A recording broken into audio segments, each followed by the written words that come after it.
All right. So in this video, I wanted to go into the introduction to the workbook, and I'm going to read just a page or so and then have a mini discussion on that. So for those of you who are interested in the Course in Miracles and or have been studying for a while and are looking for perhaps a fresh perspective, I trust that you find these videos useful. And yeah, that's that.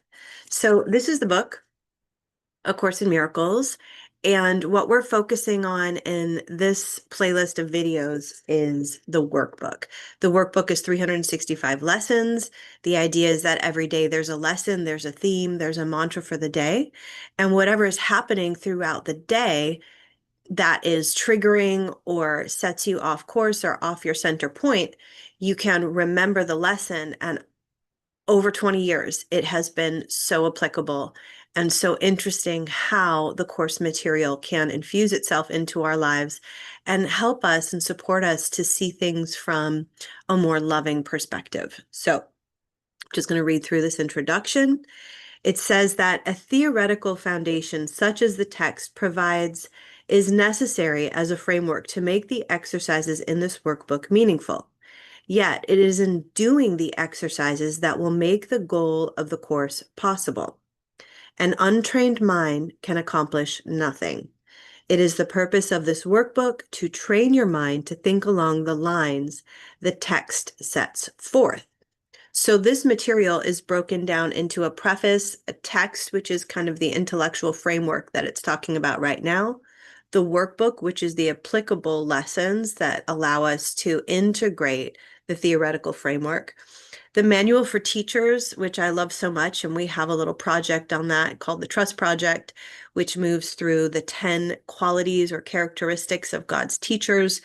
That is also material that I'll start uploading here into YouTube soon. Clarification of terms and supplements.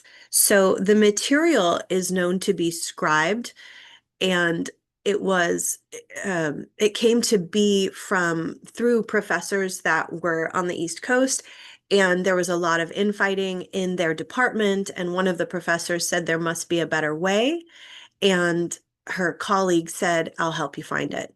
And soon after that, she started to be awoken in the night with dreams, and she started to find herself doing a shorthand script, and that her friend took the shorthand and they started to put it into material, and then it was published by the Foundation for Inner Peace. So it's really beautiful material. It can be controversial in some circles. The language is using Christian terms in a very non-dogmatic way. So the idea of Christ, you can consider that to just be the word for love. Salvation is moving from fear to love, things like that. But if you can embrace the language, the gifts are just so abundant. So anyway, just that little side note. That's what it's talking about here in terms of the difference between the text and the workbook. The exercises are very simple. They do not require a great deal of time, and it does not matter, excuse me, where you do them. They need no preparation. The training period is 1 year. The exercises are numbered from 1 to 365. Do not undertake to do more than one set of exercises a day. The workbook is divided into two main sections, the first dealing with the undoing of the way you see now, and the second with the acquisition of true perception. With the exception of the review periods, each day's exercises are planned around one central theme, which is stated first. This is followed by a description of the specific procedures by which the idea for the day is to be applied. The purpose of the workbook is to train your mind in a systemic way to a different perception of everyone and everything in the world. The exercises are planned to help you generalize the lessons so that you will understand that each of them is equally applicable to everyone and everything you see. Transfer of training in true perception does not proceed as does transfer of the training of the world. If true perception has been achieved in connection with any person, situation, or event, total transfer to everyone and everything is certain. On the other hand, one exception held apart from true perception makes its accomplishments anywhere impossible. So, what does that really mean? It's teaching us how it talks about this in the text, the difference between special relationships and holy relationships. It's teaching us what the yoga practice teaches us, equanimity of mind. So we don't have a certain set of operating instructions with these people and a certain set of operating with these people or this situation. It's asking us to maintain an equilibrium, to see love and innocence in everyone and everything. The only general rules to be observed throughout, then, are first, that the exercises be practiced with great specificity, as will be indicated. This will help you generalize the ideas involved to every situation in which you find yourself, and to everyone and everything in it. Second, be sure that you do not decide for yourself that there are some people, some situations or things to which the ideas are inapplicable. This will interfere with transfer of training. The very nature of true perception is that it has no limits. It is the opposite of the way you see now. The overall aim of the exercises is to increase your ability to extend the ideas you will be practicing to include everything. This will require no effort on your part. The exercises themselves meet the conditions necessary for this kind of transfer. Some of the ideas the workbook presents you will find hard to believe, and others you may find quite startling. This does not matter. You are merely asked to apply the ideas as you are directed to do. You are not asked to judge them at all. You are asked only to use them. It is their use that will give them meaning to you and will show you that they are true. Remember only this: you need not believe the ideas, you need not accept them, and you need not even welcome them. Some of them you may actively resist. None of this will matter or decrease their efficacy, but do not allow yourself to make exceptions in applying the ideas the workbook contains. And whatever your reactions to the ideas may be, use them. Nothing more than that is required. So as you can see, the language is quite direct. It has kind of an authoritative tone. I really appreciate that as a student. I like the structure of it, and I also like that it's not asking me to agree with the statements that it is about to present. It's asking me to practice them. And I really do believe that we can use some practice in applying spiritual content to our world, to our reality, to our relationships, and to our experiences. I think way too often we have intellectualized spiritual content. We think we know, and so we're not actually applying the ideas. And I have just found in my own practice over the years that whatever it is that I am moving through, if I can recall the lesson, or I am willing to apply the lesson, even if I don't think that it will work or that it even applies, something happens. It's a shift, and the Course in Miracles defines a miracle as a shift in perception, and that is so powerful because our minds are very powerful. We cannot change that. The Creator created us, created our minds. We did not create ourselves. And so our minds are very powerful. When they are used in a direction of judgment and fear and blame and projection, that becomes very, very real for us. So as you start to move through the lessons, when you find yourself in that cycle of using, the Course in Miracles says when we use our mind for fear, we miscreate. We take the power given to us, which is creation, and we miscreate. When we can pause that trajectory, that momentum with the statement And you'll see in the first lesson by saying nothing in this room means anything, saying this doesn't mean anything, then it creates some space from the situation and it allows us to see it with a broader perspective. And that again is defined as a miracle. So this is A Course in Miracles.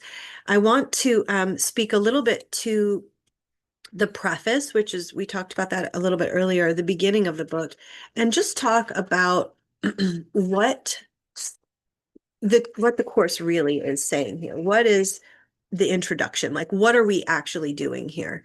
And it says here that this is A Course in Miracles. It is a required course. Only the time you take it is voluntary. Free will does not mean that you can establish the curriculum.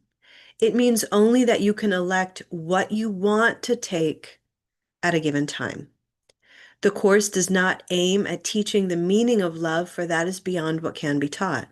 It does aim, however, at removing the blocks to the awareness of love's presence, which is your natural inheritance. The opposite of love is fear, but what is all-encompassing can have no opposite. This course can therefore be summed up very simply in this way. Nothing real can be threatened. Nothing unreal exists. Herein lies the peace of God. So this is the introduction here. It's just a short paragraph. And what is it really saying? Saying this is A Course in Miracles. It's required. Only the time you take it is voluntary. That's so interesting. So basically, this kind of defines also what I've learned through the yoga practice and primarily in Ashtanga Yoga and in the Yoga Sutras, that we are what the yogis call on the wheel of samsara, the wheel of suffering. And the way to stop this cycle of suffering, this repetitive nature, is what the yogis call moksha, or freedom. The Course in Miracles defines freedom as forgiveness. So the entire book is basically teaching us how to forgive, which is seeing things differently, being willing to see things differently, to see the innocence in ourselves and others. Now, that might not be what we're actually experiencing, because we all have our stuff, because we've been on this wheel of suffering and we've inherited a lot of yuck, and we have not processed so much of it. So the course is saying this is required. At some point, you are going to need to learn how to change your mind out of fear, out of repetition, and into love, which is freedom. It's required, but only the time that you decide that you're willing to do that work is up to you. So the yogis say in the Yoga Sutras that now is the time for yoga. It says, now the exposition or the discipline of yoga begins. Now. Now the practice of yoga begins. The second sutra says, yoga is the restraint of the modifications of the mind stuff. What does that mean? Yoga is stopping the way the mind turns. And the third one then says, so then the seer abides in his own nature. So now is the time to stop the repetitive cycle so that I can see who I really am and abide, be in my natural state, in my natural energy, because I was created and I didn't create myself. I am coded for greatness, just like an avocado seed is going to grow into a tree. It's coded for that. We are also coded for freedom, for happiness, for growth and expansion. However, it's our choice. When we decide to do that is totally up to us, because God respects our autonomy, our decision making, knows that we will return. So time is not a linear thing. We have an endless amount of time to decide at any given moment we're willing to change the way our patterning is going. And it's almost like it's going on a repetitive cycle. It's on autopilot.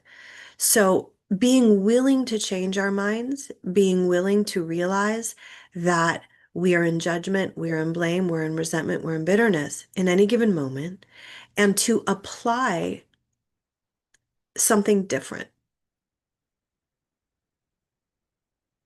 It does not aim It does aim, however, at removing the blocks to the awareness of love's presence, which is your natural inheritance.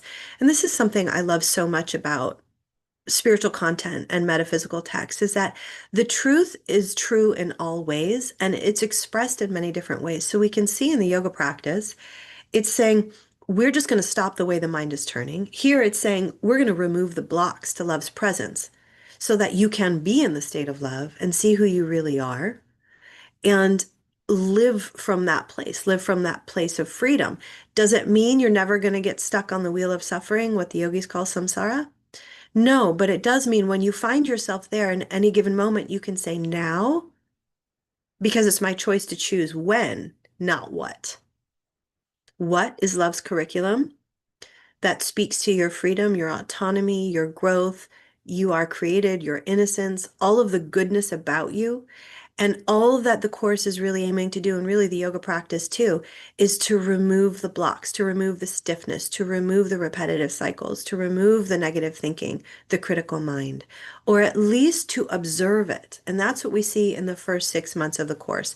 We see this kind of undoing of these patterns. And as we are observing them, as the observer, we realize we are not those patterns. Now, the fourth thread in the Yoga Sutra says, well, we said the first three, right? Now it's time for yoga. Yoga stopping the mind, so I can see who I really am as a third. And then the fourth one says, because if I do not do those things, I become the modifications of the mind, meaning I become the thoughts. If I have sad thoughts, I am sad.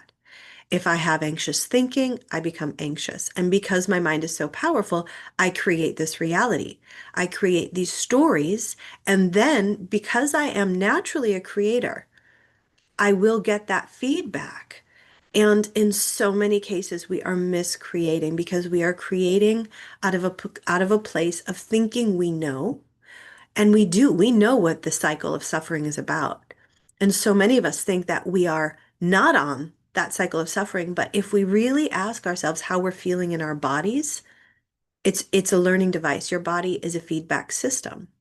So if the body is feeling anxious, then we can be assured our thinking mind is taking on those modifications. And so we are identifying as that, the one who is suffering, the one who is sad, the one is rejected and betrayed, etc.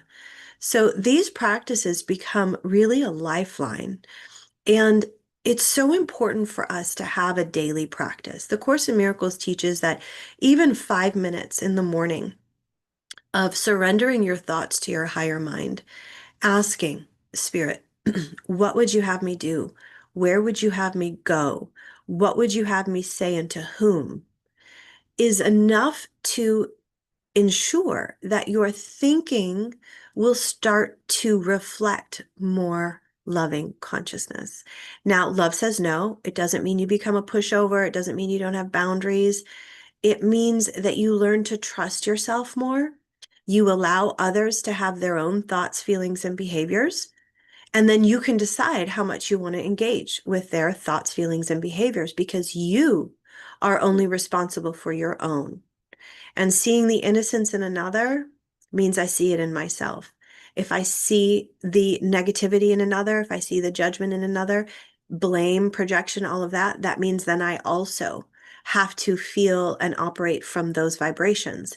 This is the major incentive to getting over your thinking mind because you think you're projecting outwards. But anytime you're saying anything, and that's what you're going to see in lesson 1 and even in the introduction here, it's saying don't choose who you apply this to and what circumstances you apply this to. Apply it across the board. If you are projecting and saying this person, I am upset because of that person. You've got 3 fingers coming back at you. It is your perception that is causing the discomfort. It is not the other person. So this gives us great, great power, my friends, because if we do not take 100% responsibility for our experience, for our thoughts, for the way that our mind is turning, the price we pay is that we cannot change it. We're victims of the world we see. And as we move through the lessons, you're going to see there's a lesson that actually says that. I am not a victim of the world I see. But alternatively, if you take 100% responsibility and you decide, I am the one, I am the one, I can change my mind, I can do that, and I will do that, then you have the power to change any situation in your mind because you have the power to change it. That is a skill. That is something that we cultivate with time, with practice, with intention. The yoga on the mat is the same as the yoga off the mat. I'm learning how to move and breathe and sometimes move through uncomfortable places in my life with grace and with ease. It's a practice. And I welcome you. So I'm so grateful that, even if one person watches this or 1,000 people watch this at some point, I'm grateful that there are more and more people. My yoga teacher used to say, turning away from what doesn't work towards what does. And what doesn't work is expecting others to show up in a certain way or certain scenarios in your life to be a certain way in order for you to be happy, to be fulfilled, to be on course, to be creative. That is a trap. And it's super unfortunate that so many of us, even on the spiritual path, we get caught in these cycles. And that's okay. We can accept it, but it's the stopping of that cycle. It's the request for freedom, for autonomy, for support from your higher self to end those cycles. It's very exciting. So thank you for being with me today. This was your introduction on the Course in Miracles and on the workbook lessons themselves. I wish you a beautiful rest of the day. Bye for now.